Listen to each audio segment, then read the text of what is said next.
Bonjour, dans cette assez courte vidéo, nous allons nous intéresser à une notion physique fondamentale, une notion qui est très utilisée dans la vie de tous les jours. Cette notion, c'est la notion de puissance. Pour arriver à appréhender cette notion, pour arriver à bien la comprendre, on va réaliser ensemble une petite expérience de pensée, une expérience que tu peux facilement te représenter. On va imaginer que nous avons deux voitures sur une piste de course.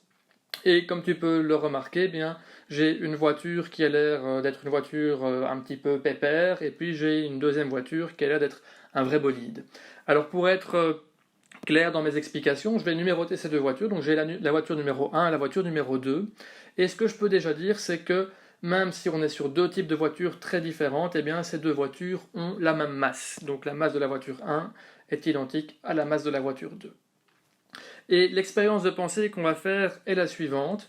On va imaginer, donc comme je l'ai dit, que nos deux voitures se trouvent sur une piste de course et qu'au départ, elles sont toutes les deux à l'arrêt. Et puis, à un moment donné, au même moment, les conducteurs des deux voitures vont démarrer en appuyant au maximum sur l'accélérateur. Donc ça veut dire que les deux conducteurs vont vraiment tirer à fond dans la voiture, essayer de tirer la plus grande énergie possible du moteur pour que la voiture accélère le plus possible. Et ce qu'on peut observer, eh bien, c'est qu'après 3,2 secondes, la voiture numéro 2 atteint la vitesse de 100 km à l'heure. Donc il a fallu seulement 3,2 secondes pour passer de 0 à 100 km à l'heure. 10 secondes plus tard, donc 13,2 secondes après le début de l'expérience, la voiture 1 arrive péniblement à la vitesse de 100 km à l'heure. Alors, ce qu'on peut dire avec nos connaissances, c'est que les deux voitures ont atteint la même quantité d'énergie cinétique. Elles ont toutes les deux la même masse, et donc ça veut dire que comme elles ont la même vitesse, eh bien elles ont atteint le même niveau d'énergie cinétique. Par contre, on a pu se rendre compte qu'il a fallu beaucoup plus de temps à la voiture 1 pour arriver à ce niveau d'énergie. Et donc, ce qu'on dira dans la vie de tous les jours, et en physique d'ailleurs, c'est que la voiture 1 est beaucoup moins puissante que la voiture 2. Et donc l'idée de puissance, c'est ça, c'est la capacité à fournir une quantité d'énergie donnée en un certain temps. Et donc, je vais l'écrire ici, la puissance mesure la quantité d'énergie produite ou utilisée par unité de temps. Voilà, donc ça c'est la notion de puissance.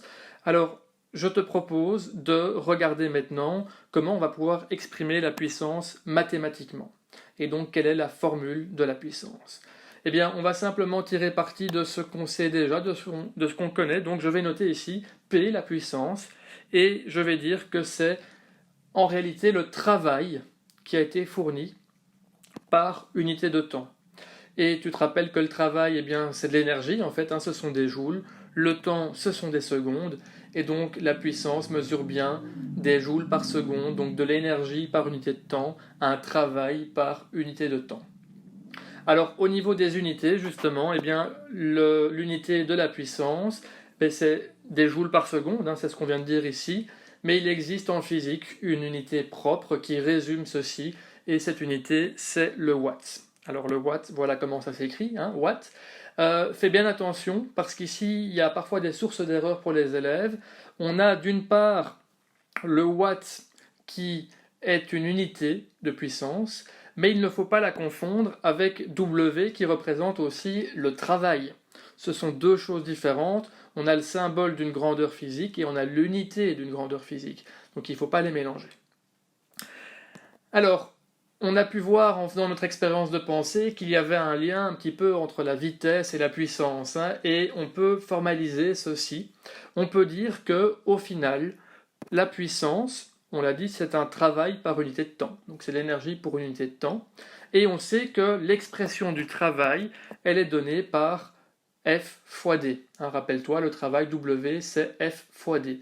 Donc c'est la force appliquée par exemple par un moteur sur le déplacement. Eh bien, si je viens remplacer dans l'expression de la puissance le travail par son expression ici F fois D, je peux écrire que la puissance, eh bien, c'est en réalité F fois D divisé par T. Et là, il y a quelque chose d'intéressant à remarquer, c'est que D sur T, eh bien, j'ai une distance sur un intervalle de temps, donc une distance par unité de temps, eh bien ça c'est la définition d'une vitesse. Et donc je peux remplacer ici D sur T par V. Et ça me donne le lien qui existe entre la puissance et la vitesse. Donc imagine que j'ai par exemple une voiture, que je connais la force appliquée par le moteur de la voiture et que je connais la vitesse de la voiture, eh bien je vais pouvoir en déduire, je vais pouvoir calculer la puissance de la voiture. Voilà, c'était une vidéo assez courte, je l'ai dit, j'espère que les choses ont été claires. N'hésite pas à lire les notes de cours correspondantes pour être certain d'avoir bien tout compris. Merci pour ton écoute et à bientôt.